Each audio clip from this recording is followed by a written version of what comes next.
વડાપ્રધાન મોદી ફોર્મ ભરતા પહેલા ગંગાજીમાં લગાવશે ડૂબકી। વડાપ્રધાન મોદી આવતીકાલે નમો ઘાટની પણ મુલાકાત લેશે। ક્રૂઝ મારફતે પીએમ મોદી નમો ઘાટ પહોંચશે। નમો ઘાટથી ફોર્મ ભરવા જશે વડાપ્રધાન નરેન્દ્ર મોદી।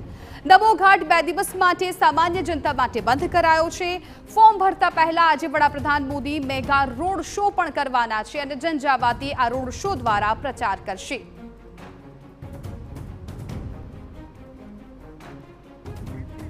વારાણસી લોકસભા સીટ પર 1 જૂને 7મા તબક્કાની ચૂંટણી યોજાવાની છે અને તમામ પક્ષો જોરશોરથી પ્રચાર કરી રહ્યા છે। ત્યારે હવે વડાપ્રધાન મોદી પણ ઉમેદવારી નોંધાવશે। વડાપ્રધાન મોદી 14 મેના રોજ એટલે કે આવતીકાલે વારાણસી લોકસભા સીટ પરથી ઉમેદવારી ફોર્મ ભરવાના છે। આ પહેલા તેઓ આજે બાબા કાલ ભૈરવના દર્શન કરશે તેમજ માતા ગંગાની પણ વિશેષ પૂજા કરશે।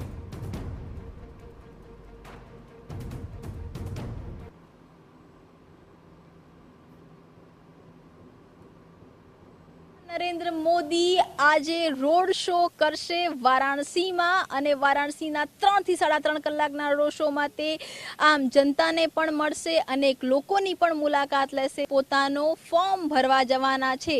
આ ફોર્મ ભરતી વખતે સૌથી પહેલા તે દશાસુર ઘાટમાં ગંગામાની ડૂબકી લગાવશે, પૂજા આરતી કરશે અને ત્યારબાદ ક્રૂઝના મારફતે એ નમો ઘાટ સુધી આવવાના છે। ત્યારે નમો ઘાટ પર પણ આપ જોઈ શકો છો કે તૈયારીઓ છે તે ચાલી રહી છે।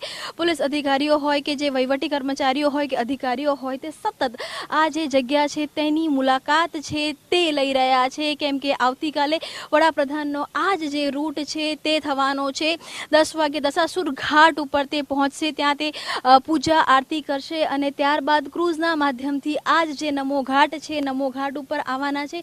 સૌથી મહત્વની બાબત એ પણ છે કે નમો ઘાટ ઉપર જ્યારે વડાપ્રધાન આવશે ત્યારે આ જે ક્રૂઝમાં તેમની સાથે કેટલાક જે એનડીએના પક્ષના પણ જે નેતાઓ છે તે પણ હાજર રહેવાના છે। ત્યારે તમામ પ્રકારની જે સુરક્ષા વ્યવસ્થા છે તેની હાલમાં ચકાસણી છે તે થઈ રહી છે। સામાન્ય જનતા માટે આ જે નમો ઘાટ છે તે 2 દિવસ માટે બંધ કરવામાં આવ્યો છે। આવતીકાલે લગભગ બપોરે 4 વાગ્યા બાદ આ ઘાટ છે તેની શરૂઆત છે તે કરવાની છે। વડાપ્રધાનનું એ જે કહી શકાય કે ફોર્મ એ ભાજપ માટે ખૂબ જ મહત્વનું છે અને તેની માટે એક શક્તિ પ્રદર્શન પણ છે અને ત્યારે પોતે તમામ જે ઘાટની મુલાકાત છે તે પણ લેવાના છે।